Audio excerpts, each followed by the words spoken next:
dans le cadre de notre mission sur la terre. La mission qui consiste bien entendu à nous réconcilier avec Dieu. Nous devons disposer de ressources pour accomplir cette mission. C'est de ça que nous allons parler ce matin. Et pour atteindre cet objectif, nous allons prendre l'exemple de Paul qui s'adresse à Timothée dans sa deuxième épître, au chapitre 1, à partir du verset 3. 2 Timothée 1. Nous commençons par le verset 3. Nous allons lire jusqu'au verset 18. Devons-nous pour honorer la parole. Je rends grâce à Dieu que mes ancêtres ont servi et que je sers avec une conscience pure. De ce que nuit et jour, je me souviens continuellement de toi dans mes prières, me rappelant tes larmes et désirant te voir afin d'être rempli de joie, gardant le souvenir de la foi sincère qui est en toi, qui habita d'abord dans ton aïeul Loïs et dans ta mère Eunice, et qui, j'en suis persuadé, habite aussi en toi. C'est pourquoi je t'exhorte à ranimer la flamme du don de Dieu que tu as reçu par l'imposition de mes mains. Car ce n'est pas un esprit de timidité que Dieu nous a donné, au contraire, son esprit nous remplit de force, d'amour et de sagesse. N'aie donc point honte. Le témoignage à rendre à notre Seigneur, ni de moi son prisonnier, mais souffre avec moi pour l'évangile par la puissance de Dieu, qui nous a sauvés et nous a adressé une seule vocation, non à cause de nos œuvres, mais selon son propre dessein et selon la grâce qui nous a été donnée en Jésus-Christ avant les temps éternels et qui a été manifestée maintenant par la venue de notre Sauveur Jésus-Christ, qui a réduit la mort à l'impuissance et a mis en évidence la vie et l'immortalité par l'évangile. C'est pour cet évangile que j'ai été établi prédicateur et apôtre, chargé d'instruire les païens. Et c'est à cause de cela que je souffre ces choses, mais je n'en ai point honte, car je sais en qui j'ai cru et je suis persuadé qu'il a la puissance de garder mon dépôt jusqu'à ce jour-là. Verset 13. Retiens dans la foi et dans l'amour qui est en Jésus le modèle des saines paroles que tu as reçues de moi. Garde les bons dépôts par le Saint-Esprit qui habite en nous. Tu sais que tous ceux qui sont en Asie m'ont abandonné, entre autres Phygène et Hermogène. Que le Seigneur répande sa miséricorde sur la maison de Onésiphore, car il m'a souvent consolé et il n'a pas eu honte de mes chaînes. Au contraire, lorsqu'il est venu à Rome, il m'a cherché avec beaucoup d'empressement, mais il m'a trouvé. Enfin, que le Seigneur lui donne d'obtenir miséricorde auprès du Seigneur. En ce jour-là, tu sais mieux que personne combien de services il m'a rendu à l'Éphèse. Assoyons-nous devant la face de Dieu. Ces paroles sont des paroles de l'apôtre Paul dont nous connaissons l'histoire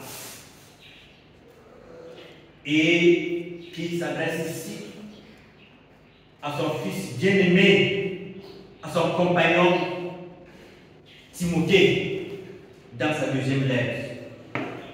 Certainement, comme vous l'avez compris, Paul s'adresse à Timothée ici étant encore en prison. Il est enchaîné.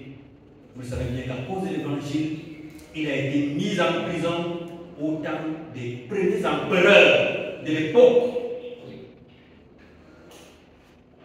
Pour ceux qui font beaucoup de recherches, ils ont situé cette époque-là au règne de Néron, qui avait été l'un des tout premiers empereurs de Rome et qui ne voulait pas entendre parler du nom du Seigneur Jésus-Christ.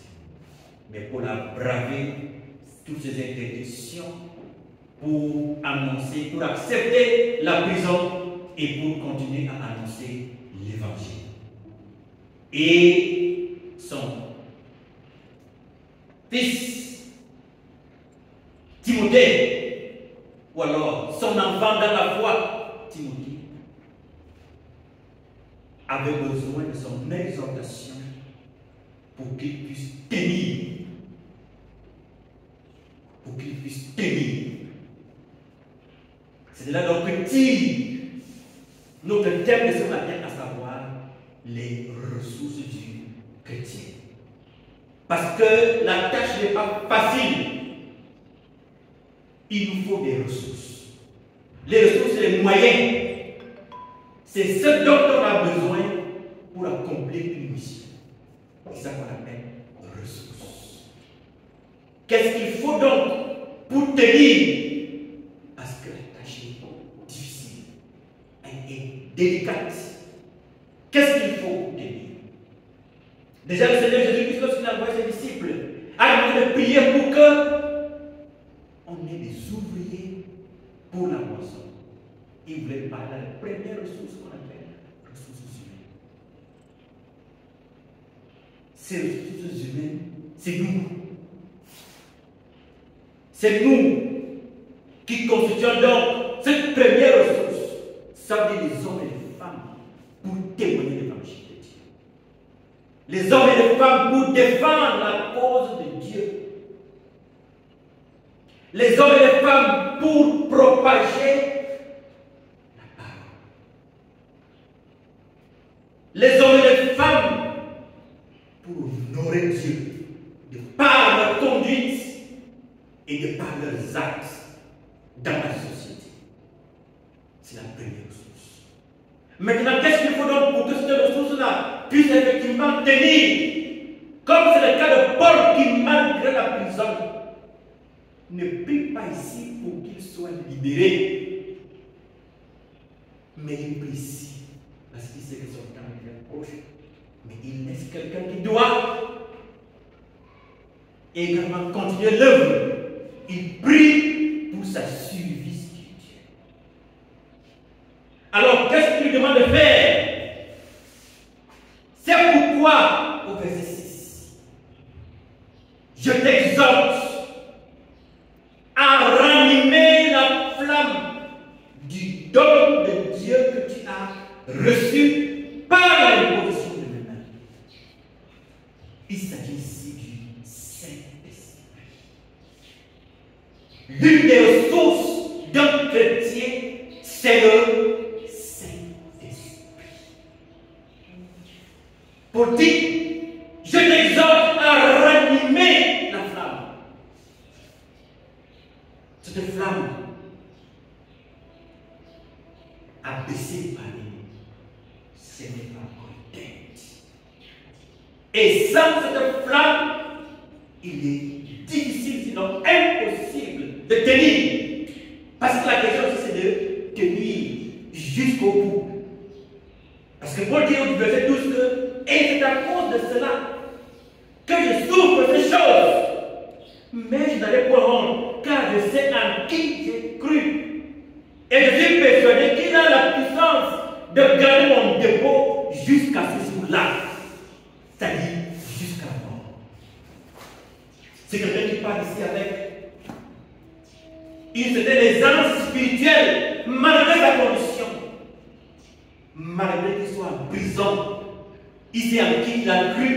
Et la force de celui en qui il a cru, qui peut le soutenir jusqu'à ce que son dépôt tienne jusqu'à ce jour-là. Ce jour-là, c'est lequel? C'est bien entendu le jour de la mort. Et ça doit être notre prière de tous les jours. Que Dieu nous soutienne pour que l'engagement que nous avons pris, comme on dit, je rends grâce à Dieu, comme mes ancêtres ont servi et que je sers avec conscience pure de ce que nous déjouons, je me souviens continuellement de toi dans mes prières. Vous voyez, dans sa prison, il prie. L'eau de ressources, c'est la prière. On ne peut pas tenir si on ne prie pas. On ne peut pas servir Dieu si on ne prie pas. On ne peut pas, c'est impossible, frères et sœurs. Si vous n'êtes pas des hommes et des femmes de prière, il vous sera difficile de tenir le combat. Parce que le combat ici est rude. C'est l'ennemi qui tire pour nous prendre, pour nous accaparer, pour nous induire en erreur, pour nous ôter la grâce que Dieu nous a promise. Comment tu dois faire pour ne pas être emporté? Il faut prier. Et l'apôtre Paul a compris que malgré sa condition, malgré sa prison, il fallait poursuivre l'œuvre de Dieu à travers la prière. Et je me souviens de ce que nuit et jour, je me souviens continuellement de toi dans mes prières, me rappelant tes larmes et désirant te voir afin d'être rempli de joie. C'est pour pouvoir le voir et le retrouver dans la foi. C'était une joie. Parce que Dieu nous met dans le Seigneur, nous n'avons pas, nous ne nous sommes pas trompés de chemin. Nous sommes au bon endroit. Nous avons saisi la bonne part. C'est Dieu. C'est le Tout-Puissant. C'est lui qui a tout. Et nous sommes ses enfants. Ne regrettons pas l'engagement que nous avons pris. Cherchons au contraire à renouveler notre amour au jour le jour. Pour que la promesse qui a été faite s'accomplisse. Nous devons tenir. Me rappelant tes larmes et désirant te voir afin de te remplir de joie, gardant le souvenir de la foi sincère qui est en toi, la foi. Autre ressource, c'est la foi. La foi vient de ce qu'on entend. Ça dit la parole. Une autre ressource, c'est la parole de Dieu. La parole. Il faut mettre la parole. Il faut écouter la parole. Si vous n'écoutez pas la parole, vous ne pouvez pas tenir. Il est impossible. Il sera impossible que vous teniez. Les affaires spirituelles ne sont pas comme les affaires charnelles. Alléluia. C'est pour ça que quand Jésus envoie ses disciples, il leur dit non, ne partez pas avec des mousses. Ça veut dire qu'avec des biens matériels comme la spirituelle, il faut aller avec la parole. Il faut aller avec la prière. Il faut aller avec la foi. Il faut aller avec le Saint-Esprit. Voilà les ressources foi sincère. Une foi sincère. C'est-à-dire que cette foi-là, n'est-ce pas, qui prouve que ton engagement est réel. Tu es réellement engagé pour l'œuvre de Dieu. Et que personne ne doit t'ébranler. Une foi sincère qui est en toi et qui habita d'abord dans ton aïeul Loïs et dans ta mère Eunice et qui, j'en suis persuadé, habite aussi en toi. La foi. C'est pourquoi j'exhorte donc à rallumer la flamme. Il faut que chacun de nous puisse rallumer la flamme. Verset 7. Car ce n'est pas un esprit de timidité que Dieu nous a donné. Le Saint-Esprit n'est pas un esprit de timidité. Le Saint-Esprit, c'est comme un enfant. Vous voyez l'enfant, il a encore le sang qui est frais. Voilà pourquoi il s'agite. On voit comment le sang de l'enfant bouge en lui. Il bouge, toujours en train de bouger, toujours en vie, toujours fort, toujours pouvoir sauter. C'est ce travail que le Saint-Esprit doit faire à nous. Alléluia. C'est le travail du Saint-Esprit. Ce n'est pas un esprit de timidité, mais c'est un esprit de zèle. C'est la flamme. Ça doit bouillonner. On doit voir l'éveil spirituel. Les gens qui sont engagés, on sent que le Saint-Esprit agit dans nos membres. C'est une ressource très importante pour la continuité, la poursuite de l'œuvre. Quand on ne l'a pas, on est limité. On n'a pas toutes les armes nécessaires. Car ce n'est pas un esprit de timidité que Dieu nous a donné. Au contraire, son esprit nous remplit de force, d'amour et de sagesse. N'aie donc point honte du témoignage à rendre à notre Seigneur. Le Saint-Esprit doit nous donner le zèle. Quand je parle de Jésus de Nazareth, tu dois être fier de moi-même. Je n'ai pas honte. Je n'ai pas honte d'aborder le sujet de Jésus-Christ avec mes camarades, avec mes collègues, avec mes amis, avec mes frères. Je dois l'aborder avec tout l'amour, tout le zèle, toute la détermination, tout l'engagement nécessaire. Le Saint-Esprit, voilà les ressources d'un chrétien. N'aie donc pas honte du témoignage à rendre à notre Seigneur, ni de moi son prisonnier, mais souffre avec moi pour l'évangile par la puissance de Dieu. On ne peut pas souffrir si on n'a pas le Saint-Esprit. Qui nous a sauvés et nous a adressé une sainte convocation. Nous sommes appelés, n'est-ce pas, à l'œuvre pour Dieu. Et nous devons travailler dans la portion, n'est-ce pas, qu'il nous a donnée.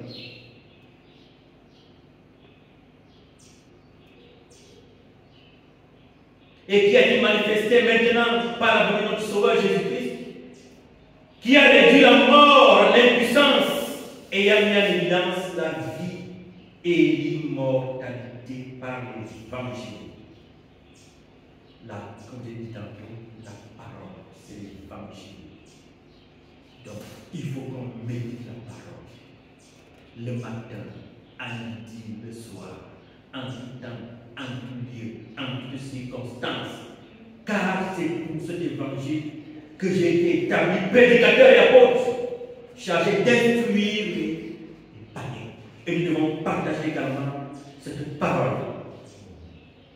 Donc, retiens dans la foi et dans l'amour qui est en Jésus-Christ le modèle des saines paroles que tu as reçues de moi. Et continue à exhorter sur la saine doctrine. Et c'est ça qui est très important, parce que la parole, il faut voir la qualité de la parole. Parce qu'il y a aussi la qualité de la parole. Quelle est la parole que tu as reçue? Est-ce que c'est véritablement la saine doctrine? Parce que c'est là le problème. tu as reçu une mauvaise doctrine, cela va sans dire que tu vas fonder ta foi sur cette mauvaise doctrine. Mais il faut chercher à comprendre, comme les chrétiens de Béret, qui ont examiné avec les apôtres si ce qu'on leur disait était. Garde le bon dépôt par le Saint-Esprit qui habite en nous. Tu sais que tous ceux qui sont en Asie m'ont abandonné entre autres Phygène et Hermogène. Je ne vous le souhaite pas, bien-aimés dans le Seigneur. Quelles que soient les circonstances, quels que soient les obstacles, quelles que soient les difficultés, n'abandonnez pas Christ. Tout au contraire, cherchez à améliorer votre relation avec Dieu. Ne dispersez pas vos énergies. Il s'agit ici d'améliorer sa relation avec Dieu. C'est ça qui est l'objectif. Vous avez beaucoup de problèmes. Si on les énumère, on va parler toute la journée. Alléluia. Tu ne vas donc pas te mettre à attaquer les problèmes de manière isolée. Sinon, tu vas te fatiguer. Pour bien adresser les problèmes qui te préoccupent, c'est de te focaliser sur le Seigneur Jésus. Alléluia. Focalise-toi sur le Seigneur Jésus. Cesse de te concentrer sur les problèmes que tu as. Sinon, tu vas perdre l'espoir. Cesse de te concentrer sur les problèmes. Concentre-toi sur Jésus. En mettant en œuvre cette parole, en possédant ces ressources. Et la Bible dit que par-dessus tout, il va exaucer, n'est-ce pas, toutes nos prières. C'est à partir d'ici qu'il exauce nos prières. Donc, que le Seigneur répande de sa miséricorde sur la maison de Nosifore, car il m'a souvent consolé. Sache que si tu as apporté la consolation en serviteur de Dieu, si tu as manifesté un comportement juste à l'égard de ton prochain, alléluia, tu ne vas pas perdre ta récompense. Dieu va te bénir. C'est une vérité. Et il n'a pas eu honte de mes chaînes. Au contraire, lorsqu'il est venu à Rome, il m'a cherché avec beaucoup d'empressement et il m'a trouvé. Onésime a cherché dans ses liens, dans ses chaînes et dans la joie, ils ont retrouvé. Que le Seigneur lui donne donc, comme nous prions également que le Seigneur vous donne d'obtenir miséricorde auprès de lui en ce jour-là. Tu sais mieux que personne combien de services m'a rendu à Éphèse. Alléluia. Merci encore, bien évidemment, ce que Dieu a mis dans ma bouche ce matin pour partager avec son peuple dans le cadre de la poursuite, n'est-ce pas, de la mission qui nous a été confiée. Persévérer dans ton amour et vous allez braver tous les obstacles et vous allez obtenir la couronne de gloire. Que Dieu nous bénisse.